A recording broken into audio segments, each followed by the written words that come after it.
The 2017 Toyota Corolla, driving impression and review.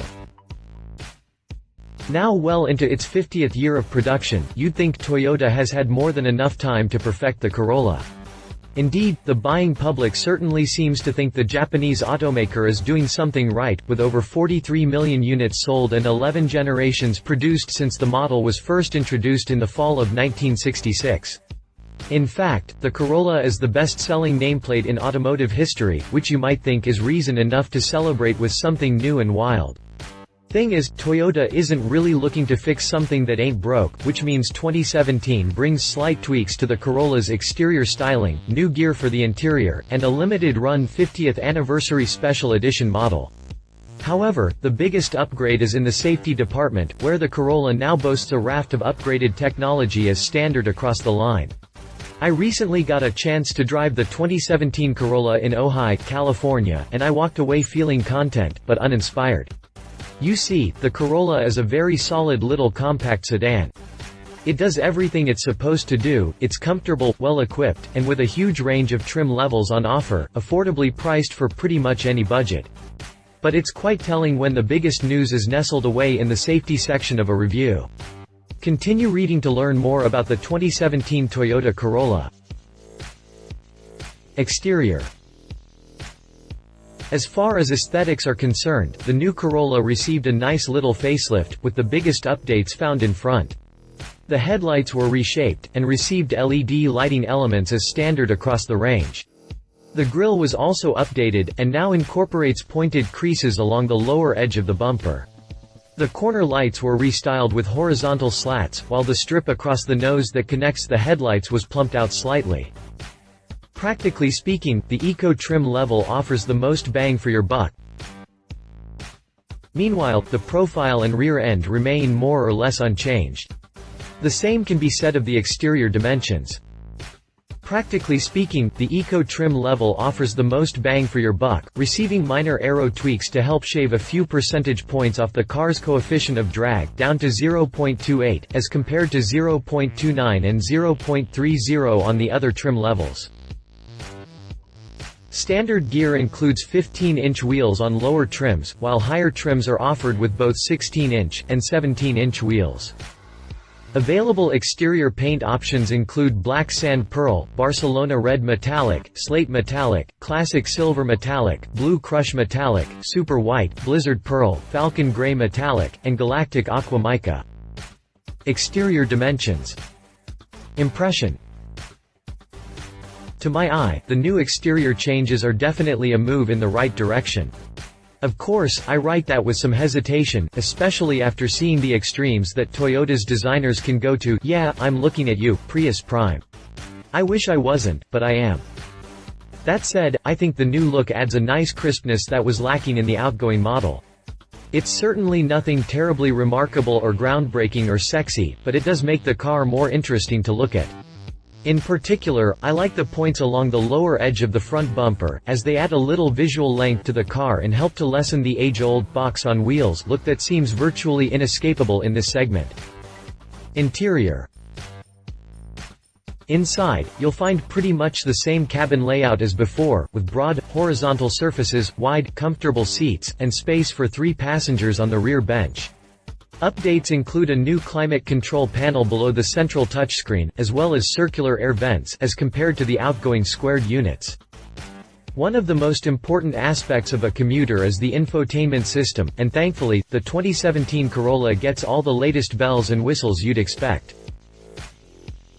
The fabric upholstery was upgraded as well. Interior color schemes include almond, ash, dark gray, and black brown, while certain trim levels get mildly bolstered, leatherette-trimmed sports seats with vivid blue, orange zest, and black premium inserts. One of the most important aspects of a commuter is the infotainment system, and thankfully, the 2017 Corolla gets all the latest bells and whistles you'd expect. Standard equipment includes Bluetooth connectivity for hands-free calling, phone book access, and audio streaming, as well as a 6-speaker Entune audio system. In the gauge cluster, you'll find a 3.5-inch multi-information display mounted between a tachometer on the left and speedometer on the right. USB and iPod connectivity are also included, as is a 6.1-inch touchscreen mounted centrally in the dash. Dimensionally, the 2017 Corolla's cabin is identical to the outgoing model. Enhancing the rear cargo area's usability is a 60/40th split for the rear bench. Of course, all that's pretty much par for the course these days, and further upgrades can be had both as standalone options or standard equipment on higher trim levels. Standouts include an Entune Audio Plus system with connected navigation, includes the Scout GPS Link app, and the Entune Premium Audio system with integrated navigation and an app suite. You can also ditch the 6.1-inch touchscreen in favor of a 7.0-incher. Dimensionally, the 2017 Corolla's cabin is identical to the outgoing model. Enhancing the rear cargo area's usability is a 60/40th split for the rear bench. Interior dimensions. Impression. Like the car's exterior, the Corolla's interior isn't particularly exciting. It gets the job done, though, and if you step up to the higher grades, the materials are pretty nice. Still, no amount of leatherette can hide the fact this thing was designed as a workhorse. But like I said, it gets the job done. The ride is quiet and well insulated thanks to stuff like acoustic glass for the windshield, added floor insulation, fender insulators, and an inner dash silencer pad. The gauges use a black backing, white numbers, and white needles, and are easy to read. Space is abundant, particularly in the rear, and at no point did I have any problems with ingress or egress. The infotainment controls were easy to understand and operate, and the various screens were sharp and clear. The sound system was also quite good, helped along by the hushed road and wind noise. Drivetrain. Providing the power is a 1.8-liter four-cylinder engine with double overhead cams, 4 valves per cylinder, and all aluminum construction.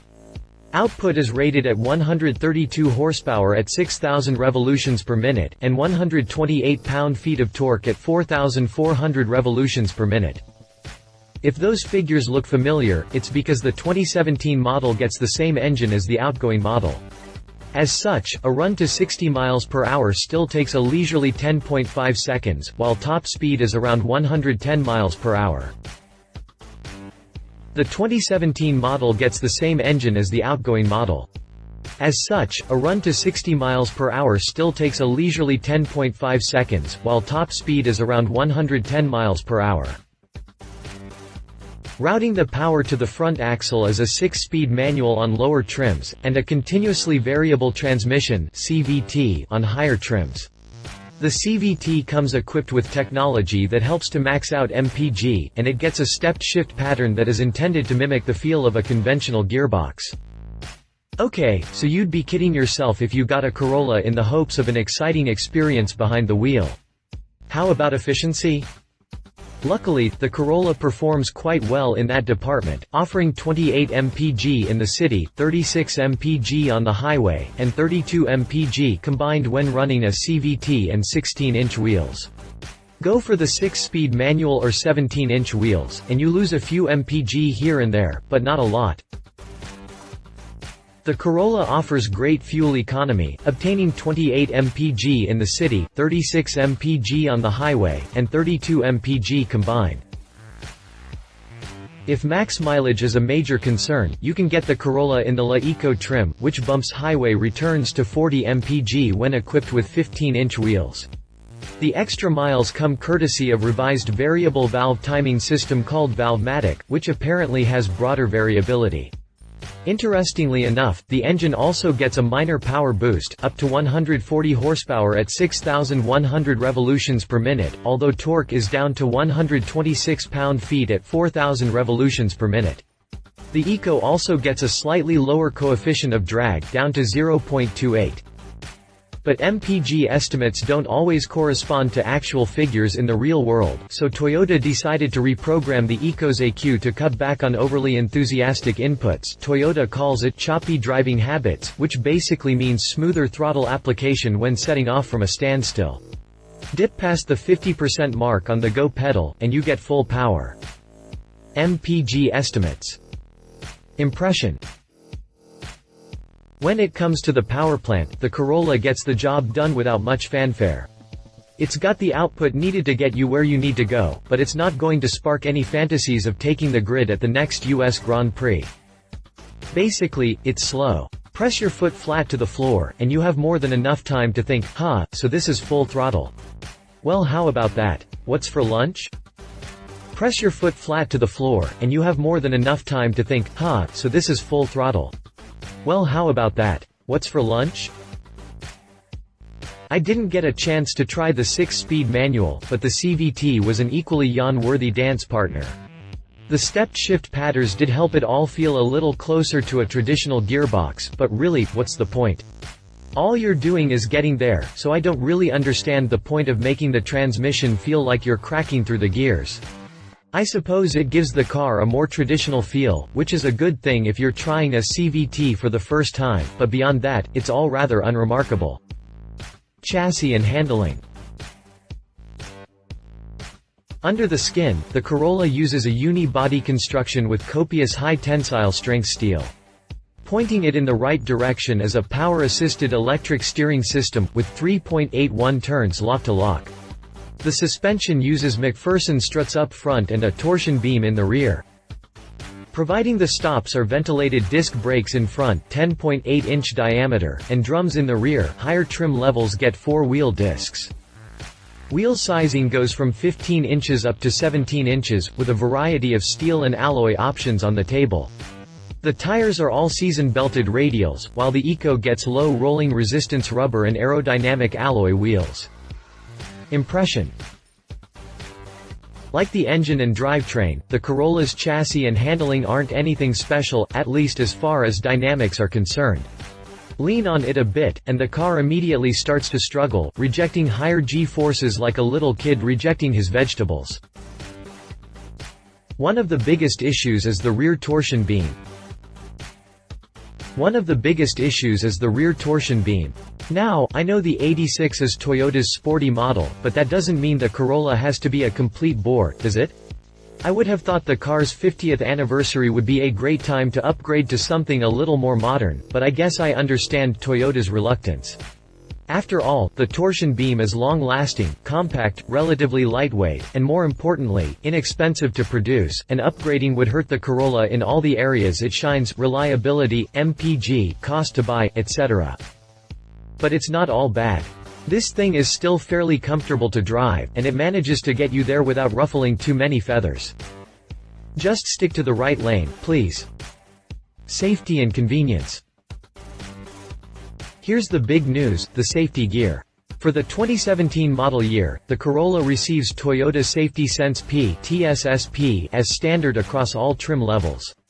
This package combines a variety of different features, including the pre-collision system with pedestrian detection, lane departure alert with steering assist, dynamic radar cruise control, and automatic high beams. The tech update is part of larger push to make TSSP standard across the Toyota model lineup by the end of 2017. I got a chance to test these systems last year in the 2016 Prius, and I'm happy to report that they work as advertised. During my test, I put the car on a collision course with a wooden cutout that represented the back end of a stopped car, as well as a mannequin on roller skates that represented a crossing pedestrian, and the systems worked without fault every time. You can find more information in my review of the 2016 Prius here. Just scroll down to the safety and convenience section. Also included as standard in the 2017 Corolla is the Toyota Safety Star system, which throws in all the usual safety goodies, such as vehicle stability control, traction control, anti-lock braking, electronic brake force distribution, and brake assist. A backup camera with guidelines is also standard. Finally, there's an actual temporary spare wheel in back, rather than a patch kit. Prices. Given the huge quantity of Corollas that Toyota expects to sell, it should come as no surprise that there are no less than 7 different trim levels to choose from. The standard features of each trim level can be found below. Successive trim level features are either in addition to, or in place of, the preceding trim level features. L Includes bi-LED headlights, LED daytime running lights integrated into headlights, 15-inch steel wheels, integrated backup camera, fabric-trimmed seats, 6-way adjustable driver's seat, 4-way adjustable passenger seat, 60/40th split rear bench, cruise control, multi-function steering wheel, LCD screen in the gauge cluster, 12-volt power outlet, USB 2.0 port, Entune audio, 6.1-inch touchscreen, AM, FM, CD player, 6-speaker sound, auxiliary audio input, voice recognition, hands-free calling, Bluetooth connectivity, and Siri eyes-free. Pricing starts at $18,500. LA. Includes heated side view mirrors, 16-inch steel wheels, automatic climate control, 3.5-inch TFT monochromatic multi-information display in the gauge cluster, metallic interior trim, keyless entry, and remote illuminated entry. Pricing starts at $18,935. La Eco. Includes a rear spoiler, 15-inch steel wheels, upgraded Valvematic timing system, and low rolling resistance tires. Pricing starts at $19,335. XLE. Includes multi-LED headlights with LED accents, LED daytime running lights integrated in the bumper, rear combination taillights with LED backup lights, power tilt, slide moonroof, 16-inch alloy wheels, Softex trimmed 8-way power adjustable driver's seat, heated front seats, premium instrumentation with 4.2-inch color multi-information screen, push-button start, Entune audio plus with connected navigation, 7.0-inch touchscreen display, connected navigation Scout GPS Link app, and SiriusXM All-Access Radio with 3-month free trial.